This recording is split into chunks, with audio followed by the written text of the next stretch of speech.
Om Namo Bhagavate Vasudevaya. Om Namo Bhagavate Vasudevaya. Narayanam Namaskritya Naram Chaiva Narottamam Devim Saraswatim Vyasam Tato Jayamudire Nashtaprayeshu Bhadreshu Nityam Bhagavata Sevaya Bhagavati Uttam Shloke Bhaktir Bhavati Nashtaki. So, continuing with the discussion on Srimad Bhagavad Gita, chapter 10, the opulence of the Absolute, text number 1 onwards.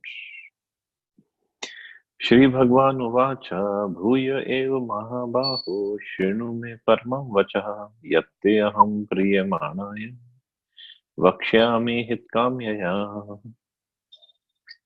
So Krishna further tells Arjuna, the Supreme Personality of Godhead said, listen again, O mighty armed Arjun, because you are my dear friend, for your benefit, I shall speak to you further, giving knowledge that is better than what I have already explained. So, if you remember last verse of text 9, Krishna told him the topmost thing, Man mana bhav mad bhakto madhyadi mam namaskuru. So now he's saying, I'll speak to you further. Means Krishna has more knowledge to give. Why? That is a knowledge about himself now. He has to explain to Arjuna about himself. Who is he? And by listening about Krishna, that is how one can fix his mind on him, one can worship him, one can offer obeisances to him, one can become his devotee, because then we'll have full faith in Krishna. Because if such a big person, such a strong person is the one who's asking us to become his devotee, then we'll have faith that, yeah, he will protect me also at the same time. So might as well do that. So Krishna says, I shall speak to you further, giving knowledge that is better than what I've already explained. The word Bhagwan is explained thus by Parashar Muni, one who is full in 6 opulences, one who is full strength, full fame, wealth, knowledge, beauty, and renunciation, is Bhagwan, or the Supreme Personality of Godhead. While Krishna was present on this earth, he displayed all 6 opulences. Therefore, great sages like Parashar Muni have all accepted Krishna as the Supreme Personality of Godhead. Now, Krishna is instructed Arjuna in more confidential knowledge of his opulence and his work. Previously, beginning with the 7th chapter, the Lord has already explained his different energies, how they are acting. Now, in this chapter, he explains his specific opulences to Arjuna. In the previous chapter, he has clearly explained his different energies to establish devotion in firm conviction. Again, in this chapter, he tells Arjuna about his manifestations and various opulences. The more one hears about the Supreme God, the more one becomes fixed in devotional service. One should always hear about the Lord in the association of devotees. That will enhance one's devotional service. Discourses in the society of devotees can take place only among those who are really anxious to be in Krishna consciousness. Others cannot take part in such discourses. The Lord clearly tells Arjuna that because Arjuna is very dear to him for his benefit, such discourses are taking place. So this talk about Krishna, this knowledge about Krishna is very important for devotees' life, because this is what they do. They talk about Krishna. Whatever topic it is, it's about Krishna. Because that is the life.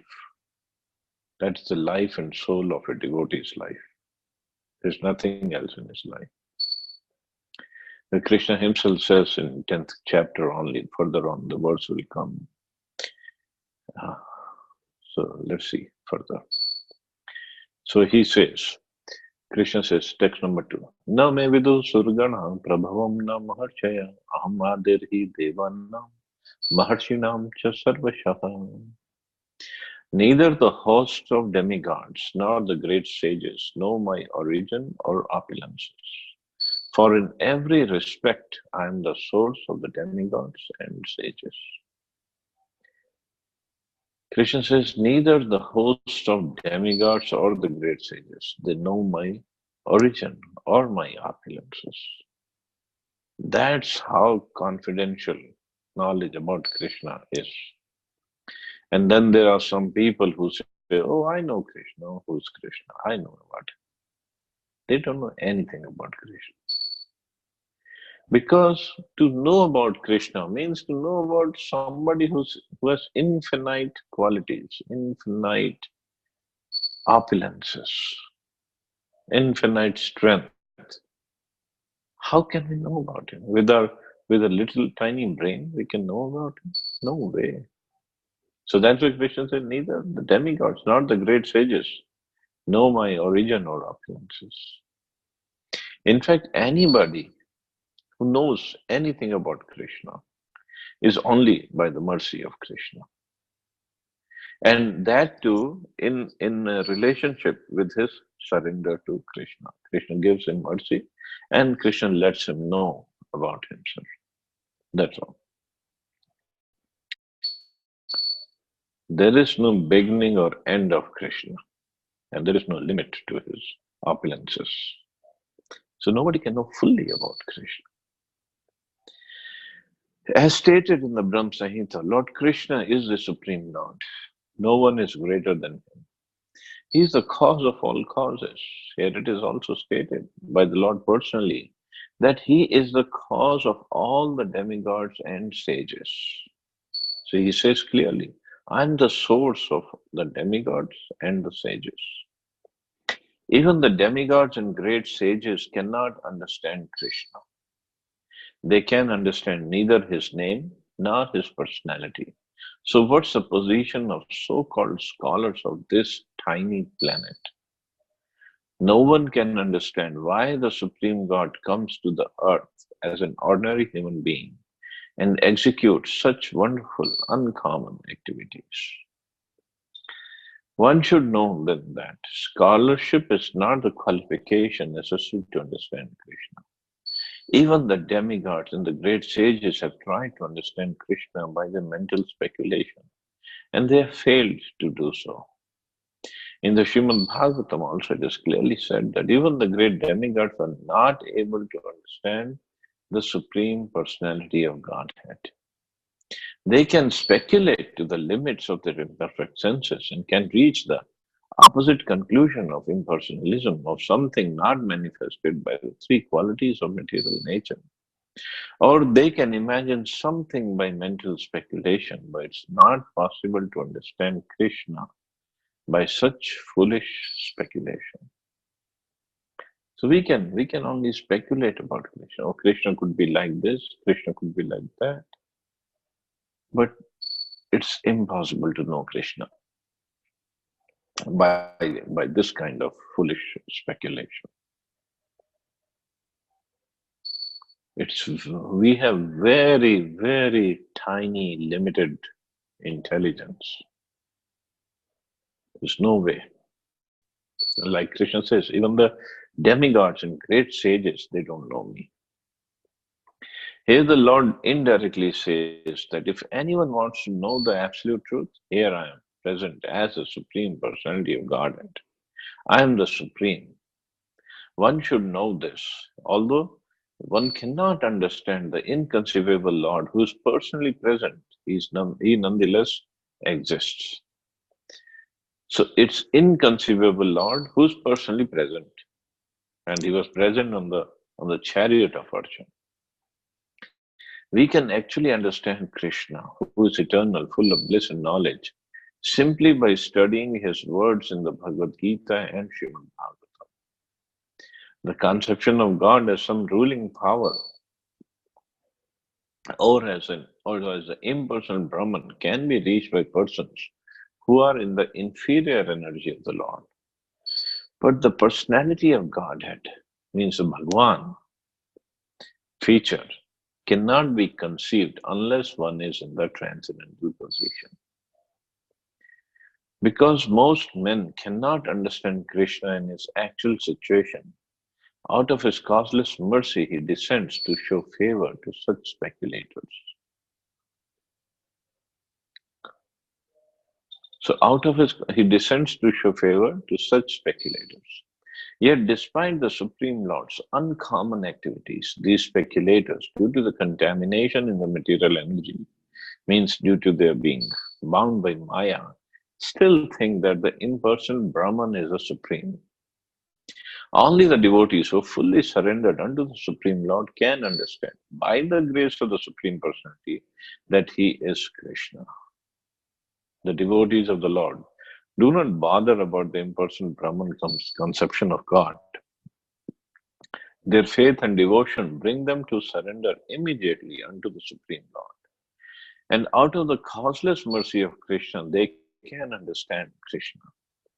No one can understand him. So even great sages agree. What is Atma? What's supreme? It's he whom we have to worship. So this is what Prabhupada is getting at. And Krishna himself says in the shloka that nobody knows him. It's impossible to know him.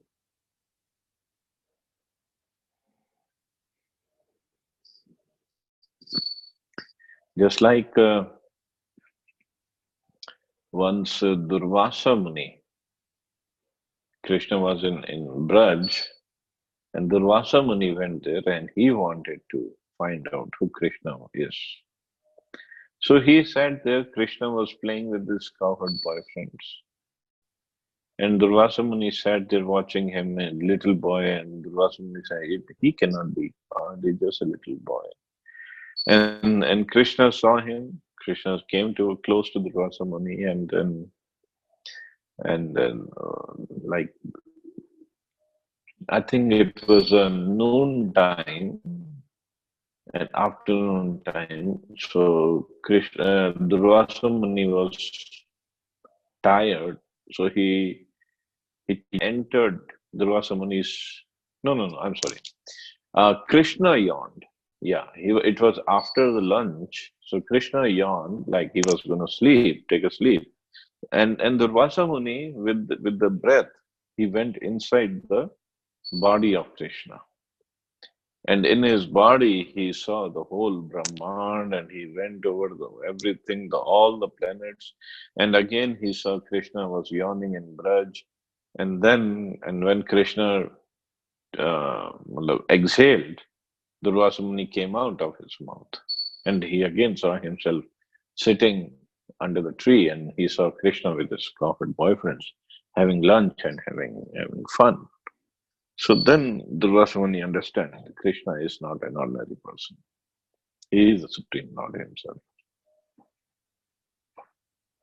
Although he is playing like a common cowherd boy, but he is not. He's not an ordinary man. So it's so difficult to understand Krishna. Of course, later on in later chapters, Krishna says, Bhakti amam abhijanati. Only by bhakti I am to be known. Not just known, abhijanati, completely known. And that too, like Prabhupada mentioned, for his devotees, he gives them special mercy by which they know him. So that's the only way to understand Krishna, by the grace of Krishna. Text 3. Yo mam jam nadim cha veti lokamaheshwaram asammula samartyeshu sarva papeha pramuchyate. He who knows me as a unborn, as a beginningless, as a supreme Lord of all the worlds, he only undiluted among men, is freed from all sins. He who knows me as a unborn, as a beginningless, as a supreme Lord of all the worlds, he only undiluted among men is freed from all the sins. As stated in 7th chapter, 7.3, Manushya nam sastreshu kashyad yatti siddhayir. Those who are trying to elevate themselves to the platform of spiritual realization are not ordinary men. They are superior to millions and millions of ordinary men who have no knowledge of spiritual realization. But out of those actually trying to understand the spiritual situation, one who can come to the understanding that Krishna is the Supreme Personality of Godhead, the proprietor of everything, the unborn, is the most successful spiritually realized person. So there are many kinds of transcendentalists, spiritual people. They are trying to make progress.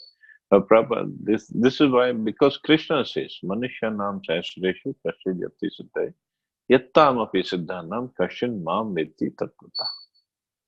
Out of millions and millions and millions of people trying to attain perfection, hardly anyone knows me in truth. So one who can come to the understanding that Krishna is the Supreme Personality of Godhead, the proprietor of everything, the unborn, is the most successful spiritually realized person. And in fact, if we go further, it's just not to come to the understanding that Krishna is Supreme Person, but to come to the point of lovingly serve Him. That is even more successful. In that stage only, when one has fully understood Krishna's supreme position, can one be free completely from all sinful reactions.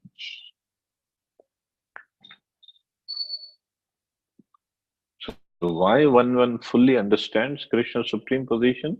Because then he will not do anything except engage in devotion service to Krishna. So that's why he gets completely free from all sinful reactions. Here the Lord is described by the word Aja, meaning unborn. But he is distinct from the living entities who are described in second chapter as Aja. The Lord is different from the living entities who are taking birth and dying due to material attachment. The conditioned souls are changing their bodies, but his body is not changeable. Means Krishna's body is not changeable. And we take birth and we die because of our karma. Krishna does not do that. He is Aja and we are also unborn. We means the soul is unborn. Even when he comes to this material world, he comes as the same unbound. Therefore, in the fourth chapter, it is said that the Lord, by his internal potency, is not under the inferior material energy, but is always in the superior energy. So it is said, Ajo api sannavyaya. So he appears in his spiritual energy. He does not come under material energy. We as conditioned souls in the material world, we are under the material energy. Krishna is not. In this verse, the words Veti Lok Maheshwaram indicate that one should know that Lord Krishna is the supreme proprietor of the planetary systems of the universe. He was existing before the creation and he is different from his creation. All the demigods were created within this material world, but as far as Krishna is concerned, it said that he is not created. So in the previous verse, Krishna says, I am the source of all the sages and all the demigods. But in this verse, he is calling himself as Aja. I'm unborn. So means he is not created. Therefore, Krishna is different even from the great demigods like Brahma and Shiva. And because he is the creator of Brahma, Shiva, and all other demigods, he is the supreme person of all planets. Now here, when he says, I'm creator of Shiva, now Shivji has a different position than Brahmaji. Shivji does not come under Jeev Tattva category like Brahmaji does. Shivji has his own category, Shiv Tattva. Of course, it's not Vishnu Tattva either, but he has his own category.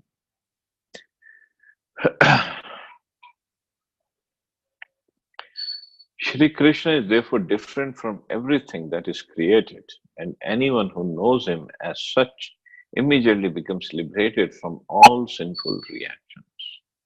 One must be liberated from all sinful activities to be in the knowledge of the Supreme Lord.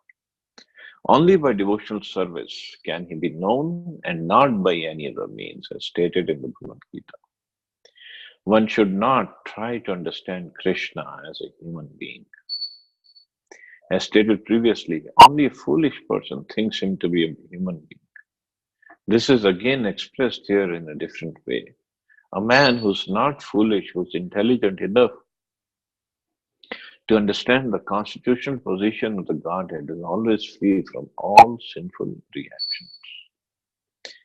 So again, all we have to do, somehow or other, come to the understanding that Krishna is the Supreme Personality of Godhead. Try to know Him. That means we are all free from sinful reactions.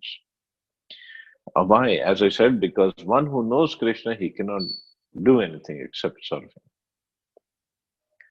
If Krishna is known as the son of Devaki, then how can he be unborn? That's also explained in Srimad Bhagavatam. When he appeared before Devaki and Vasudeva, he was not born as an ordinary child. He appeared in his original form and then he transformed himself into an ordinary child. Little long purport. Anything done under the direction of Krishna is transcendental. It cannot be contaminated by material reactions, which may be auspicious or inauspicious. The conception that there are things auspicious and inauspicious in the material world is more or less a mental concoction because there is nothing auspicious in the material world.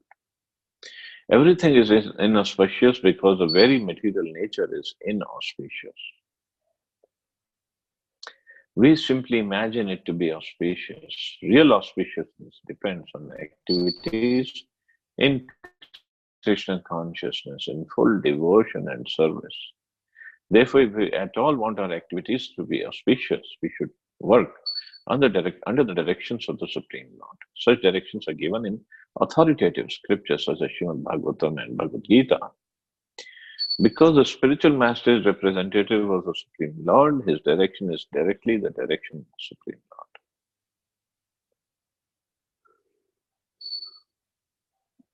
So further on, Prabhupada says, anyone acting under the direction of the Supreme Lord is actually a sannyasi and a yogi and not the man who has simply taken the dress of a sannyasi or a pseudo yogi.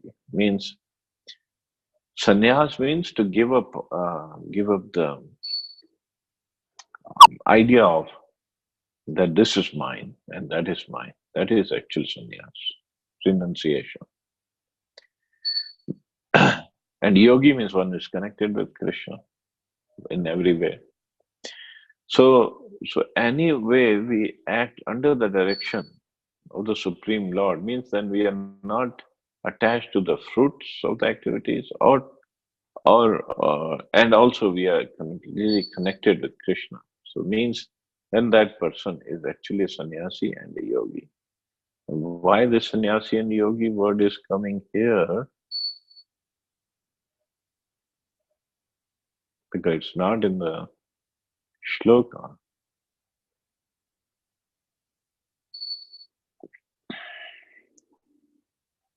Okay. Prabhupada says in the purport, as stated in the first verse of the 6th chapter of Bhagavad Gita, one who acts as a matter of duty because he has been ordered to do so by the Supreme Lord, and who does not seek shelter in the fruits of his activities is a true renouncer. Means to do his duty and in connection with Krishna, then he is a true sannyasi and a yogi. And a person who knows about Krishna, he cannot do anything except being a sannyasi in this terms or a yogi. Further, Krishna says, Buddhir Gyan asammoha kshama satyam dama kshama sukham dukkham bhavo bhavo bhayam cha bhayam eva cha ahimsa samta tushtis tapodanam yasho yasha bhavanti bhava bhutanam mat ev prithag vidaha. Intelligence, knowledge, freedom from doubt and delusion, forgiveness, Truthfulness, control of the senses, control of the mind, happiness and distress, birth, death, fear, fearlessness, non-violence, equanimity, satisfaction, austerity, charity, fame and infamy. All these various qualities of living beings are created by me alone. Means when Krishna says he is the source of everything, means all the qualities also come from Krishna. Good or bad qualities, so-called bad qualities. Actually, in Krishna, in the spiritual world, there is nothing bad. Means the bad qualities means, well, first of all, the six uh, anarthas in our heart, kam, krodh, lobh, moh, mad, matsarya. So they are the bad qualities. But when they are in the material world, everything is actually a perverted reflection of the spiritual world. So the qualities here are perverted, not true reflection. It's a perverted reflection of the qualities in the spiritual world. Like the quality of matsarya. Matsarya means jealousy or enviousness. In material world, basically it's full of enviousness. In fact, we are here because we got envious of Krishna. So enviousness is very, very, very prevalent in the material. But then if you look at the spiritual world, what is the real uh, um, what do we say? Real quality in the spiritual world that reflects in the perverted form as enviousness in the material world. So that quality in the spiritual world is competition, healthy, positive competition between gopis, between the gopas, between any two people. But the idea there is not that let me put him down or put her down. Idea there is I just want to serve Krishna. I want to make him more happy. That's all. And in the process, they cooperate with each other, coordinate, cooperate, coexist. They do everything together just to please Krishna more and more and more. And by enviousness, when we are envious in this material world, we want to please ourselves by putting others down. That gives actually more pleasure than us doing something positive actually. This is material world. We want to drag somebody, we want to pull somebody down, we want to drag him down. If that will make me feel better. Whether I can do something positive, something better or not, hardly matters.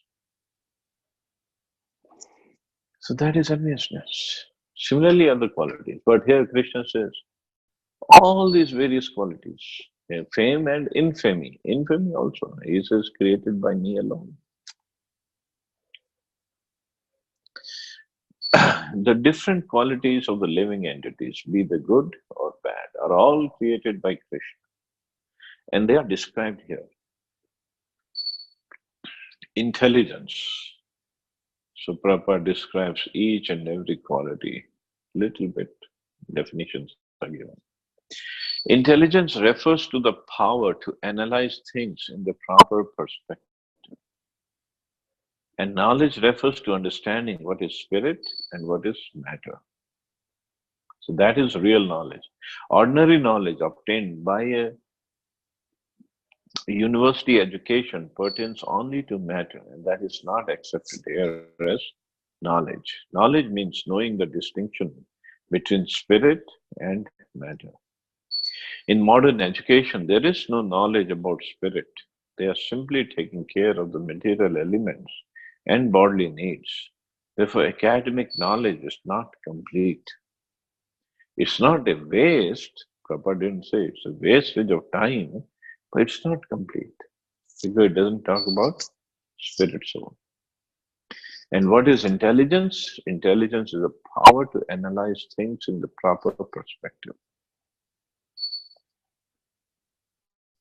That is real intelligence. Intelligence is not that we have the higher intelligence so we can We should do these four activities: eating, sleeping, mating, and defending in a polished way, in a better way than others do. That's not intelligence. Well, means that's not the real intelligence as described in Bhagavad Gita. Asamoha, freedom from doubt and delusion, can be achieved when one is not hesitant and when he understands the transcendental philosophy. Asamoha means freedom from doubt and delusion. Slowly but surely he becomes free from bewilderment. Nothing should be accepted blindly. Everything should be accepted with care and with caution. So, asamoha, freedom from doubt and delusion.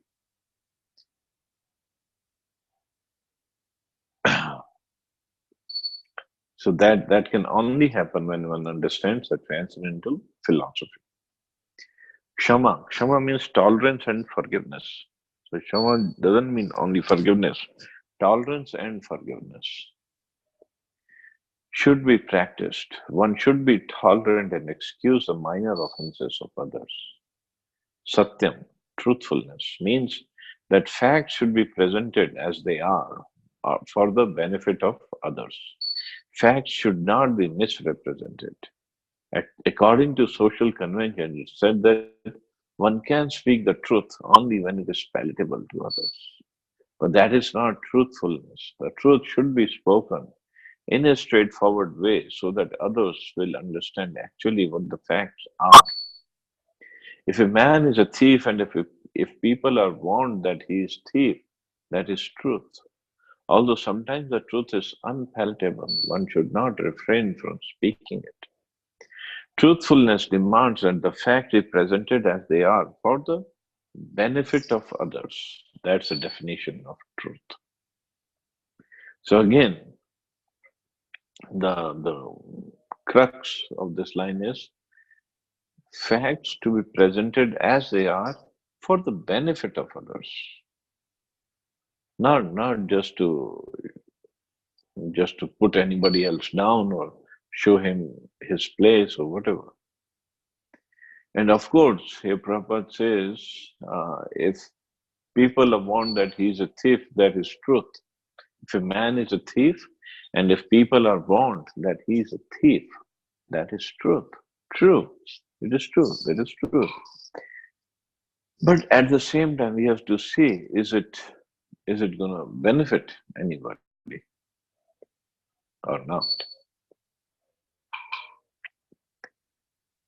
Of course, Prabhupada says to truthful truthfulness demands that the facts be presented as they are.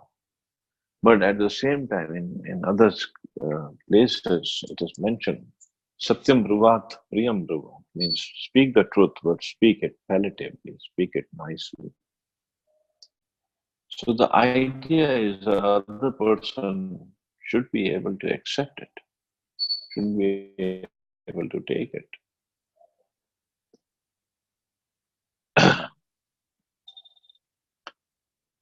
Control of the senses means that the senses should not be used for unnecessary personal enjoyment.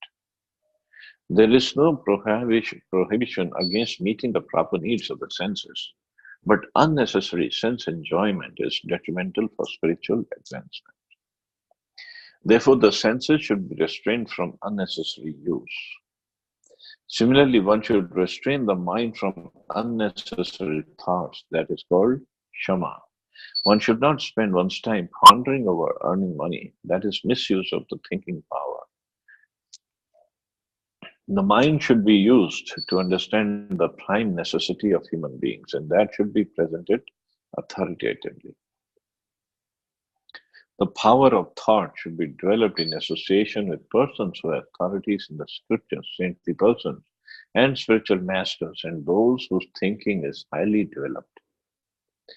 So, this quality of control of the senses that should be there. Shama means one should senses should be restrained from unnecessary use.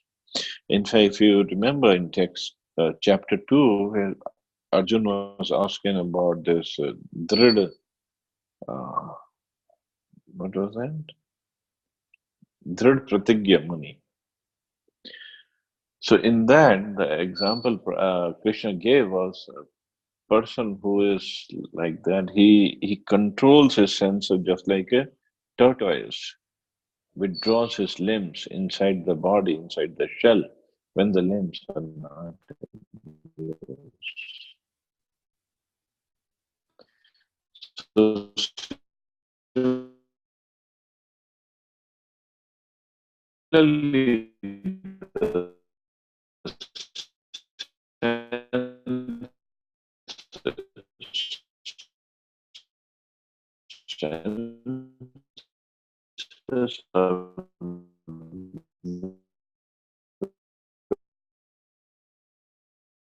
Very difficult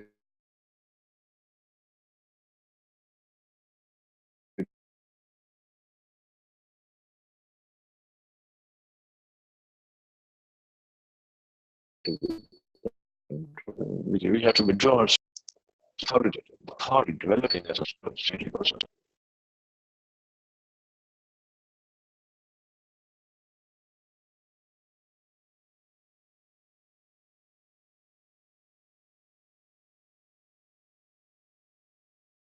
So now I got full of this unfavorable for the cultivation of Krishna consciousness.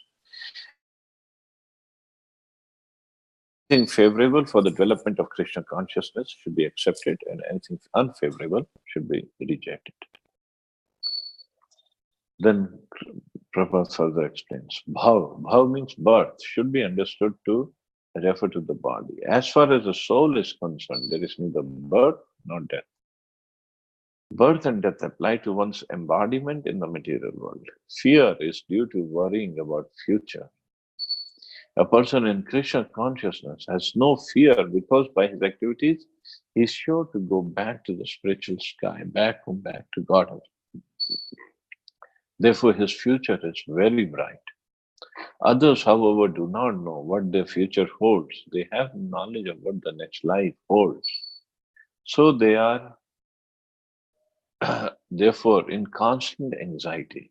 And if we want to get free from the anxiety, then the best course is to understand Krishna in the situation and be situated always in Krishna consciousness. In that way, we will be free from fear. So Abhay is another quality. It means one should be fearless. Why? Because one who has taken shelter of Krishna, he knows Krishna is my goal and Krishna will protect me anyway. So why fear? In the Srimad Bhagavatam, it is stated, Bhayam Ditya Viniveshita Syat. Fear is caused by your absorption in the illusory energy.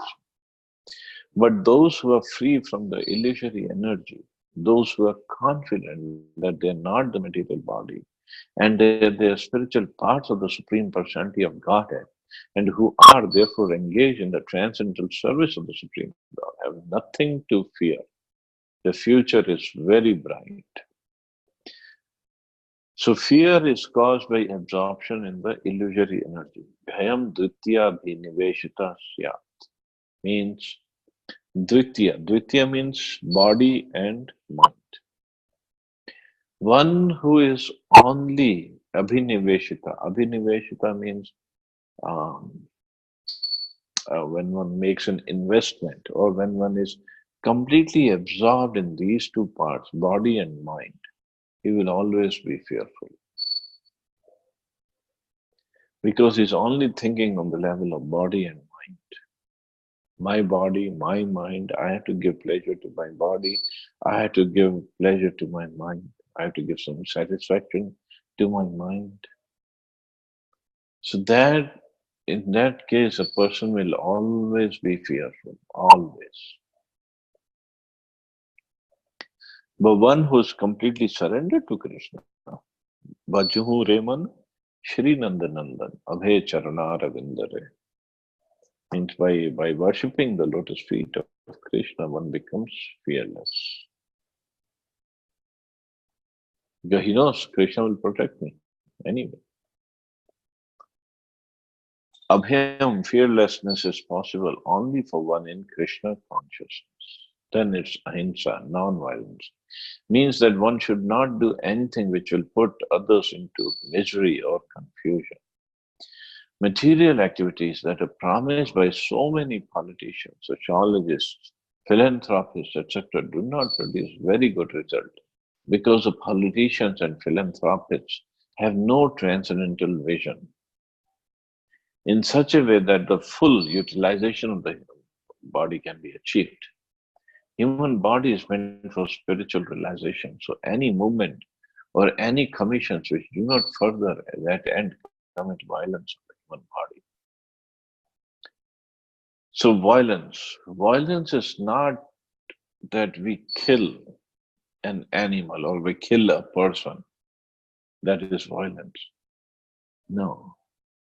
Violence also means that if we have the knowledge of devotion service and we don't give it out to others, means we are not in any way helping the soul take up this process seriously. That means we are committing violence. If we are not helping anybody, means we are committing violence against that person. Violence, Prabhupada mentions, what is violence? That puts others into misery or confusion. So only way to remove the state of misery or confusion from anyone's mind is by bringing him closer to the spiritual path that takes him to Krishna. So then there is no misery. So, so we all are committing violence, hinsa, if we are not preaching, if we are not giving out this message of Chaitanya Mahaprabhu as explained by Srila Prabhupada to others.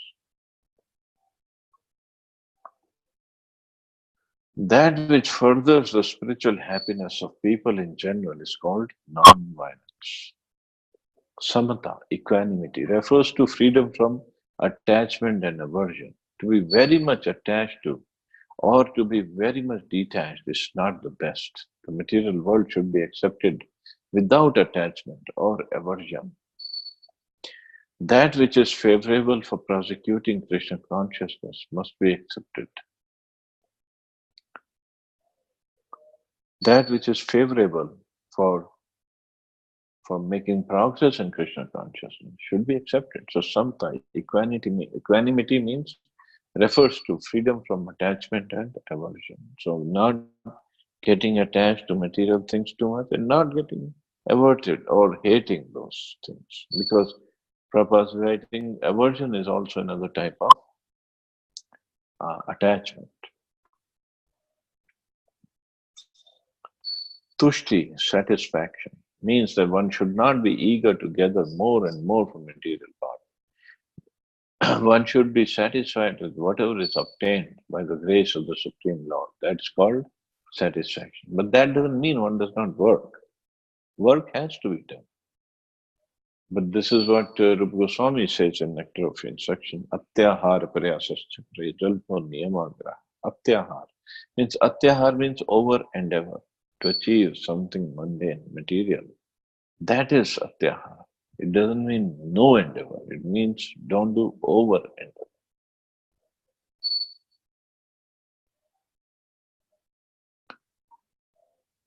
Similarly, the prescriptions of fasting on certain days of the month, when one may not be inclined to practice such fasting, but because of his determination to make advancement in the science of Krishna consciousness, he should accept such bodily troubles when they are recommended.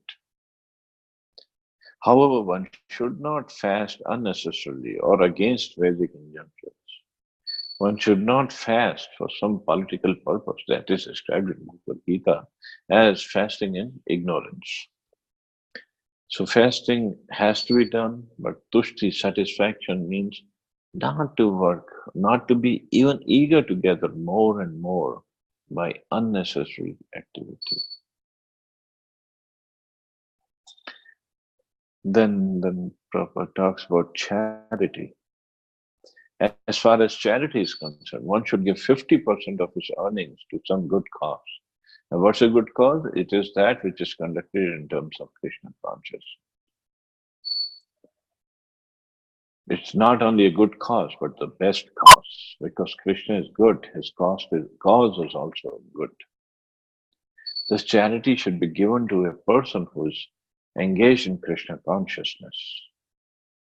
So charity has to be done. Everybody should do charity. Because charity purifies our income and purifies our existence at the same time. According to Vedic literature, it is enjoined that charity should be given to the Brahmins. This practice is still followed, although not very strictly, not very nicely in terms of the Vedic injunction. And why? Because they are engaged in higher cultivation of spiritual knowledge. A Brahman is supposed to devote his whole life to understanding Brahman. Brahm jati janati iti Brahman. One who knows Brahman is called a Brahman. So charity should be given to a qualified Brahman. So going further, Yasha, fame should be according to Lord Chaitanya, who said that a man is famous when he is known as a great devotee. Actually, in his talk with Ramanand Rai, Mahaprabhu asked him, "What's the greatest fame?" And Ramanand Rai explained, "To be a great devotee, to be a devotee of Krishna. That is the real fame." If one has become a great man in Krishna consciousness and it is known, then he is surely famous.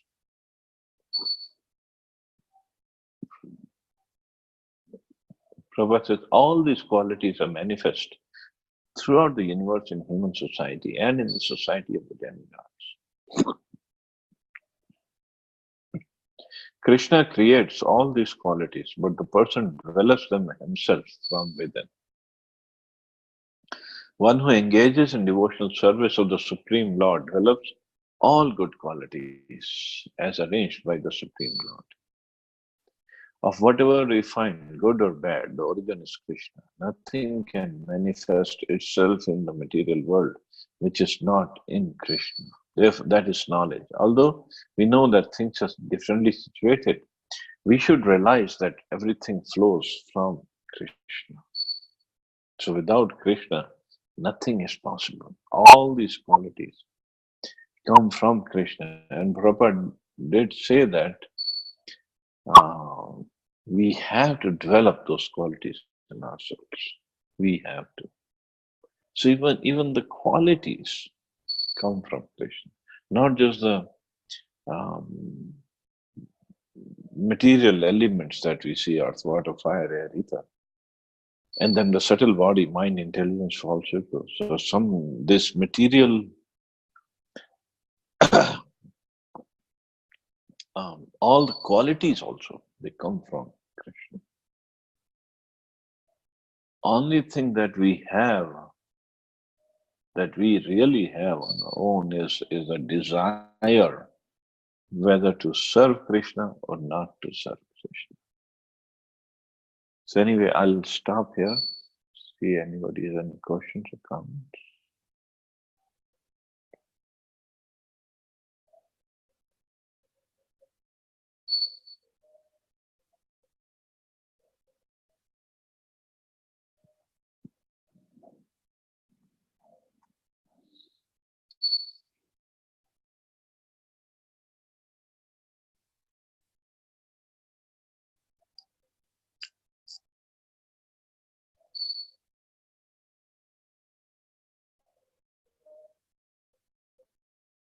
Hare Krishna, Prabhuji, Danvat Pranam. Prabhuji, Dhanapana. on this ahimsa, I think it's really a very good revelation. In fact, when he said that I am not giving this knowledge is also Insa. ahimsa, hinsa, sorry. So this book distribution that goes on, Mhm. this also be counted, no, as ahimsa, because books are also kind of Yeah, yeah. somewhere knowledge is going on. Yeah. We cannot preach, but we can at least help that person learn from Prabhupada. So Mhm. that's also ahimsa. Though in a subtle way, Yeah. because we are giving him the book of truth. We are giving the book by which the soul can be saved.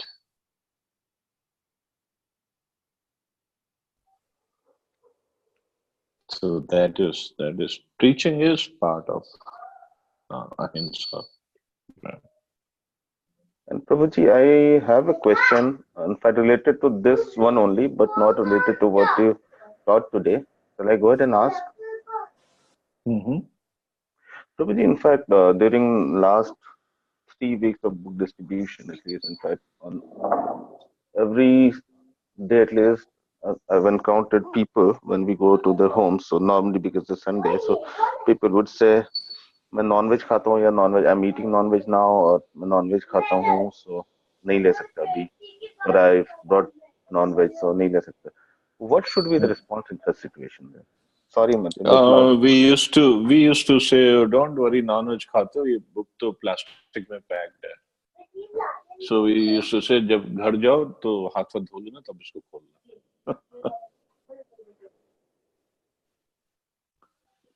यार जो घर में See, मतलब कर रहा हूँ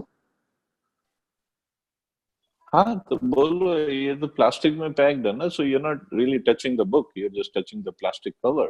So first you go wash your hands and then you can open the book. It's okay. They'll still have an excuse. Oh no, it'll be sinful. You tell them that I'll take all the sin. Don't worry. And actually, we are serving Prabhupada, so there's no sin in this. This is just their excuse. And moreover, if we think, um, I mean, a person when he is sick, that's when he takes the medicine. That's when he needs the medicine. Not when he gets okay, then he will take the medicine. So it's not that when he leaves non-veg, then he can read Bhagavad Gita. Bhagavad Gita is a medicine for the person who is sick.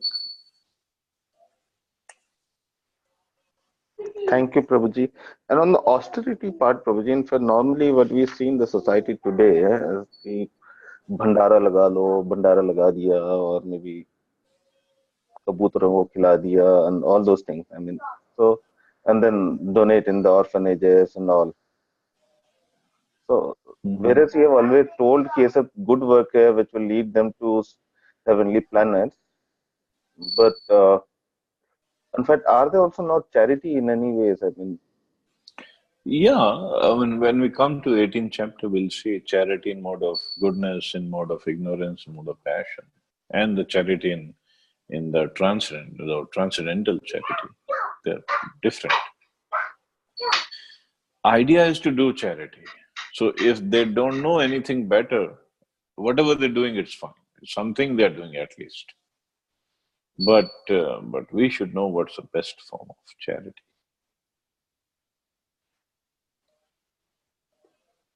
thank you. Prabhuji, Hare Krishna. Hare Krishna. Prabhuji, one question on, I don't know whether you have the answer for this, but Adi Shiv is Nirakar Roop Adi Shiv is the originator of the Brahma, Vishnu and Mahesh. Is it true? Any way you read it or something like that? Or he himself is Lord Krishna? See, of course, this details will come in Srimad Bhagavatam, but something we had discussed. Mahavishnu, he lies down in Karan ocean. So when he exhales, all the universes come out from the pores of his body. So then in any given universe, he enters, he expands himself as Garbhadaksha Vishnu, enters the universe, fills half the universe with this perspiration, which becomes Garbhodak Sagar, and he lies down as Garbhodaksha Vishnu. From his navel, this lotus flower appears, and on it, Brahmaji appears. And Brahmaji does the creation, secondary creation, all the 14 planetary systems, 8,400,000 species of life. But these species or these different bodies, they didn't have the life because the souls were not there.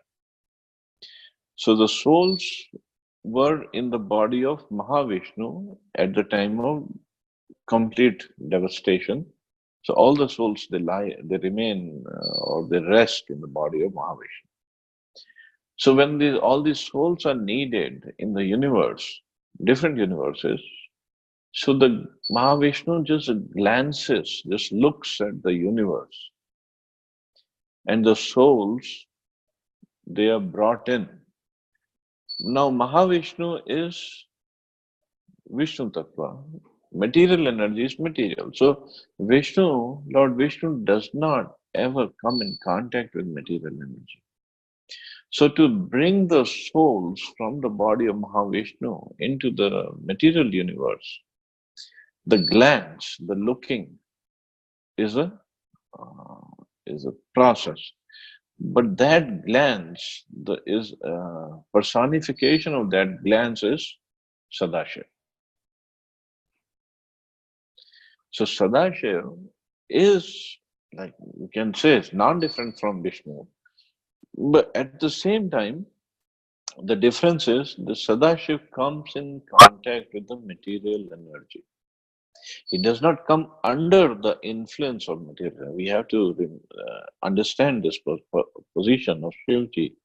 He does not come under the influence. He comes in contact with material energy just to serve Vishnu. Although he is not different from Mahavishnu in a way.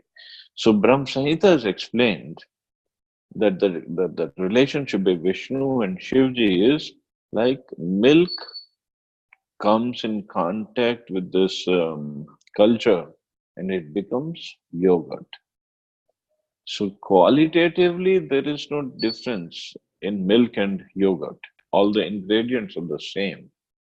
But milk cannot do the work of yogurt, and yogurt cannot do the work of milk. And this coming in contact of culture that makes the milk into yogurt, in case of Vishnu and Shivji or Sadashiv, is this mode of ignorance. Means the material world is pretty much in the mode of ignorance. So he comes in contact with that. So Sadashiv has his own planet, which is Kailash, outside the material world. But then he has his own Shiv Tattva. He is not Vishnu Tattva. Although it's not different, but the Tattva is different because he came in contact with the material energy. So Sadashiv expands himself as Shiv and Shankar, and he enters each and every universe, and he appears from the point between the eyebrows of Lord Brahma when he got angry at all the four Kumaras, and then he has his own services, own duties, or own functions in a universe. So Sadashiv cannot be said in a way to be origin of Brahma, Vishnu, Mahesh. But Sadashiv, in a way where that he is non-different from Vishnu, Mahavishnu. So there is yes and no, simultaneous. I cannot say either of the two. And thank you so much, Prabhuji, for very brief explanation on this. And we have seen in Bhagavad Gita, while instructions Lord Krishna is giving to Arjuna, he showed the Vishwarup, which actually has all Shiva, many other lords were there. Mhm. So I think that situation itself was denoting that all gods in all the forms were a part of it, of part Yeah, of the and divinity. here this verse it says, no, Aham Adarhi Devanam. Aham Adarhi Deva. I am the source of all the demigods. Yeah. So between Lord Shiva and Krishna or Lord Vishnu, there is a special relationship. We have to understand that relationship. That's all. Thank you, Prabhu. Thank you. Hare Krishna, Prabhuji. Hare Krishna. Prabhuji, I have one question related to bhakti. Um, in my family, I'm just giving you one example. Like in my family members, there are my parents. They go to temple regularly. They take care of deities very nicely, offering food 3 times in a day. Now I want to ask if they don't chant. Okay. Now, whatever they are doing uh, as a service to the Lord or to please the Lord, except chanting, I'm saying, is it bhakti or not? And on the other hand, if I am not going to temple regularly, or even if I have deities, I'm not taking care of or taking care, but not to that extent. But I am chanting few rounds. Is it? Which one you would call as bhakti, or both the process you can you know you I mean they doing bhakti or not? This is my question.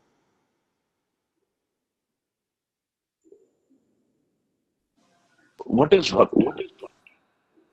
Bhakti Hello. is any activity done to Hmm. please Krishna under the guidance of a bona fide spiritual master. Activities done according to scriptures, so that is bhakti. So if they are serving the deities and they are offering the bhoga 3 times a day, that is bhakti. So even if they don't chant, but they are doing all the activities, they are doing their bhakti. Yeah. So Okay. chanting is the easiest process given in this Kali Yuga. Hmm. And it's very potent, very powerful process. That doesn't mean Hmm. that's the only process.